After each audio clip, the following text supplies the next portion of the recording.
Decisions are the most important part in businesses. The performance of the entire organization depends on the quality of decisions that we make. And if we can't make the right decisions quickly and effectively and execute those decisions consistently, your business will lose ground. And more than just lose ground, if you can't get your team to make the right decisions, your business isn't going to grow, because your leadership capacity is going to be capped at your ability to empower your teams to make decisions.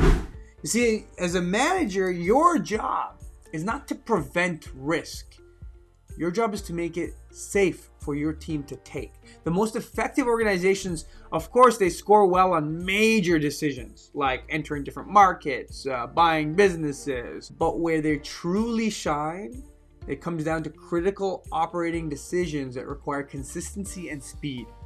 Consistency and speed on how to drive product innovation, the best way to position brands, how to manage different channel partners.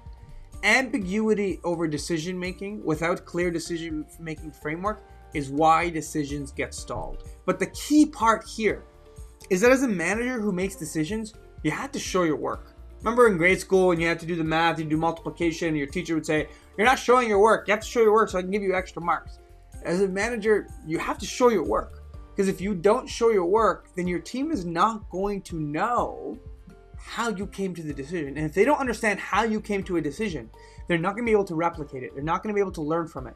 I always just say, I want my team to think the way I do and then get better than it and be able to have more of their own opinions. But I want them to know how I would think, so that if I'm missing and I'm not there, I know they'll make the decision that I think is best, so that they'll be in connection with me. But then we'll take it another step further. They'll make the decision that they know you think is best, but then they'll add their own additional insights to it and make it even better.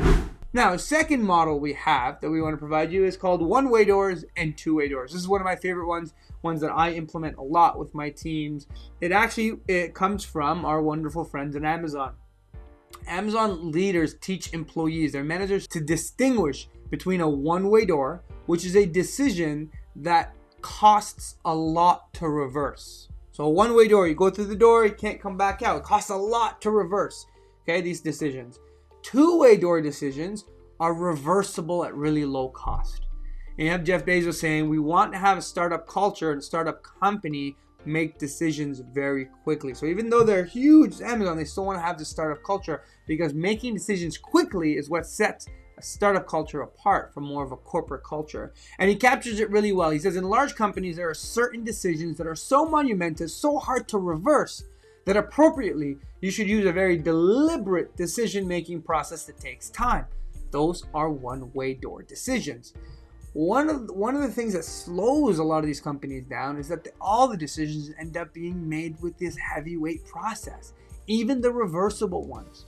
And so what we want to do here is that to prevent this heavyweight process on every single decision is that we want to teach our managers and our employees and our teams this concept of two-way door decision making.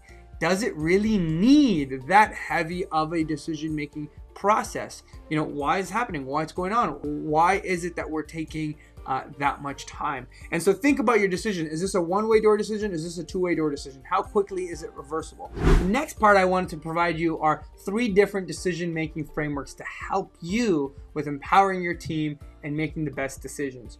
This first one is the simplest one, and it's my favorite one because of its simplicity. One of the easiest ones here is just the good old school what, why, who, how, and when. What are you solving for? Are the objectives clear to everyone? Why? What's at stake if you don't do it, and why is it important? Who? Is everyone clear who the decision maker is? How? How will the decision be made? When? When can people expect a decision? This is a super simple framework that I highly encourage managers to start off with. It allows you to think about how to go about decision making. The next one here is a prioritization framework. So this one is a little bit more personal for a manager because decision making also helps you in clearing things off your plate and empowering your team. It's the good old school Eisenhower Matrix. There's a ton of writing on this. There's a ton of blogs. There's a ton of information on it. But I'm going to share it here with you because I think it's extremely important. Here's the caveat. It only works if you've set your goals and your OKRs. Because it's looking at important, urgent, right? It's looking at 2 classifications. But most people don't realize what's important. Because they haven't actually set their goals. They haven't set their objectives. They haven't actually created priorities. And if you haven't created priorities, using the Eisenhower Matrix doesn't work. Because you don't actually know what's important, and you fall into the trap of thinking everything is important. Because that's what happens in these high intensity workplaces, these startup workplaces. So let's look at this. It looks at obviously a table here of things from important to urgent to non-important to non-urgent. So let's start in the quadrant on the bottom right. Not important, not urgent. This is easy, right? Delete it. These are things that are distractions that make you feel worse afterwards. They can be okay only in moderation. That's social media, watching TV, video games, eating junk food. That's just stuff in life. Some of us, we feel like we don't have enough time. Then you check your phone and you realize you spent 3 or 4 hours on screen time, right? Whether it was checking Instagram, checking Facebook, all that stuff. Then we look at 3. So if you go your bottom left here to delegate it, which is not important, urgent. This is actually where most managers spend most of their time. These are things sometimes like emails, text messages, a call, something coming in, something interrupting you. It feels urgent, but yet it's not that important, right? Uploading blog posts, scheduling, responding to some emails. Being a manager doesn't mean that you have to be in communication 100% of the time. It means you have to communicate, but you also have to set time aside to be able to do the important stuff for you. So I want you to think about what have you been responding to because it's urgent, but it's actually not important. Then we get to urgent, important, and not urgent, important. So I'm going to start with do it, the urgent, important. These are things that have clear deadlines, consequences for not taking immediate action. Finishing a client's project, submitting a draft article, responding to some, picking up your sick kid. These are things that are on your goals. Then we get to important, not urgent. This is the area that we actually avoid the most. And this is the area that probably need the most. This is like going to the gym. It's important, but it's not urgent if you don't go to the gym. You might not feel the damage to your body over a couple weeks, couple months. These are things you have to schedule. You have to put in your calendar. This is like strategic planning. These are like the team building sessions I keep talking about. This is like the mentorship. This is the one-on-one that I'm talking about, coaching your team. And so it's key to understand this framework is that where we want to be is we want to be dealing with the important urgent, and we want to be dealing with the important non-urgent.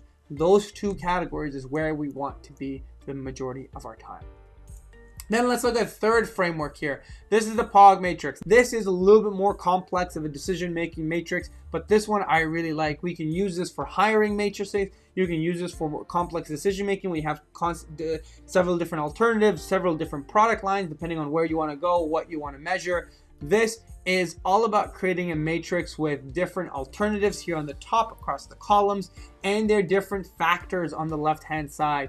And then you rate it. You rate them based on what and how valuable they are. So the process here is you define a problem statement, you define the alternatives, you evaluate the alternatives, you identify the decision criteria, you make a choice, and you implement the choice. Quite simple. But this little spreadsheet that you can make on any quick spreadsheet just gives you what are all the alternatives, what are all the factors I have to consider, and how do they score. And sometimes some people will add another layer of numerical factors to add a double weight. Maybe there's different weights on each of the factors even more, or a way to test it. So the Pugh Matrix is a very well-known matrix for decision making. It's another simple decision making framework, and I really suggest that teams, when you're doing larger team decision making and you want to involve more people, using a Pugh Matrix is super powerful.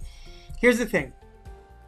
I keep talking about moving decisions down to your team and having managers give and empower and give authority to your teams to make more decisions. Why? Because it actually creates more accountability. Here's the thing.